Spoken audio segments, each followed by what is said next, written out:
Aujourd'hui, première réflexion, on va dire ça comme ça, pour un bilan sur la décennie à mi-parcours, sur l'éducation au développement durable. On a fait quoi? On en est où?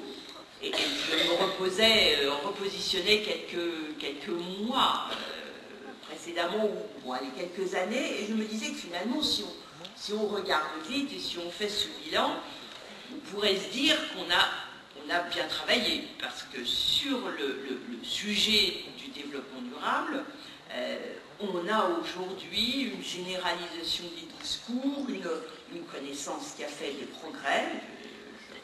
Je relativiserai tout ça tout à l'heure, mais soyons honnêtes, c'est clair qu'en quelques années, il s'est quand même passé beaucoup de choses sur ce thème-là, à la fois dans la connaissance et dans les discours. J'en prends juste quelques éléments, parce que je pense que c'est quand même important de regarder finalement la situation telle qu'elle est aujourd'hui. On a quand même quelques éléments positifs à mettre, on va dire, à notre actif, mais j'y reviendrai.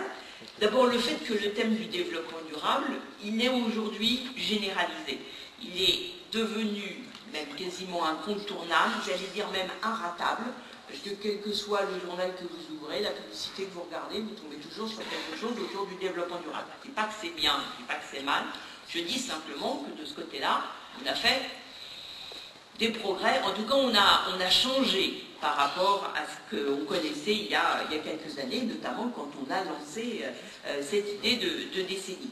Donc, un thème généralisé, y compris dans le discours électoral. Souvenez-vous, en 2007, on n'avait pas de discours de candidat à la présidence de la République qui n'était pas sur ces sujets d'environnement et de développement durable. Aujourd'hui, si vous regardez un certain nombre de comparaisons qui sont faites entre les discours des candidats américains à la présidence, il y a aussi beaucoup d'éléments qui portent sur le changement climatique, l'environnement et les sujets qui tournent autour de tout ça. Ça ne veut pas dire, comme le disait et le rappelait Jean-Louis Etienne, que les hommes politiques en question soient complètement faits du sujet eux-mêmes et que si on gratte un peu, on trouvera bien la bonne explication de tous les phénomènes dont ils nous parlent.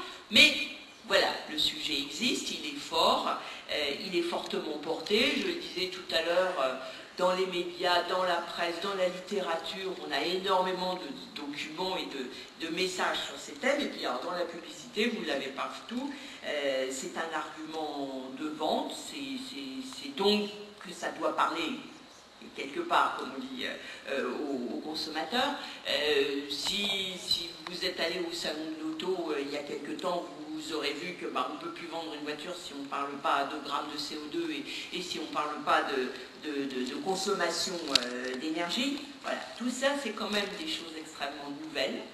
Il s'est passé quelque chose et il faut qu'on en tienne compte, c'est pour ça que j'insiste sur ce sujet.